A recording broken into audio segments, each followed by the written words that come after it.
আজকের আলোচনায় আসা যাক। আমাদের কাছে একটা বেশ পুরনো কাহিনী এসেছে, মানে পশ্চিমবঙ্গের ঝাউপাড়া গ্রাম নিয়ে। আর সেই গ্রামের লাগোয়া এক নিষিদ্ধ শালবন। হ্যাঁ, আর এই কাহিনীর কেন্দ্রে আছে এক তরুণী, শিউলি রায়চৌধুরী, জমিদার বংশের মেয়ে। ঠিক, আর তার অদম্য কৌতূহল, মানে সেটাই ওকে ঠেলে দিয়েছিল এক ভয়ঙ্কর বিপদের দিকে। একদম। সূত্রগুলো বলছে ঝাউপাড়ার দক্ষিণে ওই শালবনটা, ওটা নিয়ে গ্রামের মানুষের মধ্যে বহুদিনের একটা ভয়ে জড়িয়ে আছে, একটা নিষেধ।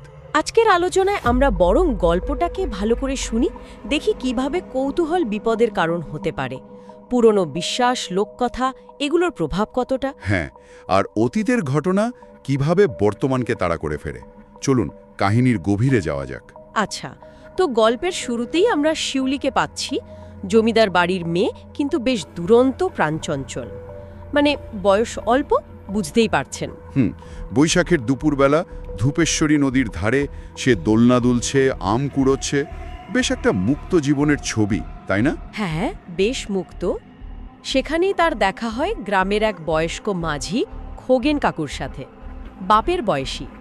শিউলি তো বেশ মিশুকে। কথা বলতে বলতেই সে খোগেন কাকুর কাছে ওই দক্ষিণ দিকের শালবনটার কথা তোলে। হ্যাঁ, বলে যে ঠাকুমার মুখে শুনেছে, গ্রামের সকলে বলে ওখানে নাকি যাওয়া বারণ। কিন্তু কেন বারণ, ওর খুব জানতে ইচ্ছে করে। আর খোগেন মাঝির প্রতিক্রিয়াটা দেখুন, সঙ্গে সঙ্গে মুখের ভাব পাল্টে গেল, চোখে ভয়। মানে একেবারে স্পষ্ট ভয়। উনি শিউলিকে সরাসরি সাবধান করে দিলেন। কি বললেন? বললেন, খবরদার যাসনি মামনি, ওই জায়গাটা নিষিদ্ধ, গেলে অঘটন ঘটতে দেরি লাগে না। মানে সরাসরি হুমকি প্রায়। হ্যাঁ, উনি আরও বললেন, ওখানে এমন কেউ আছে যাকে নাকি দেখা যায় না, আর বড়দের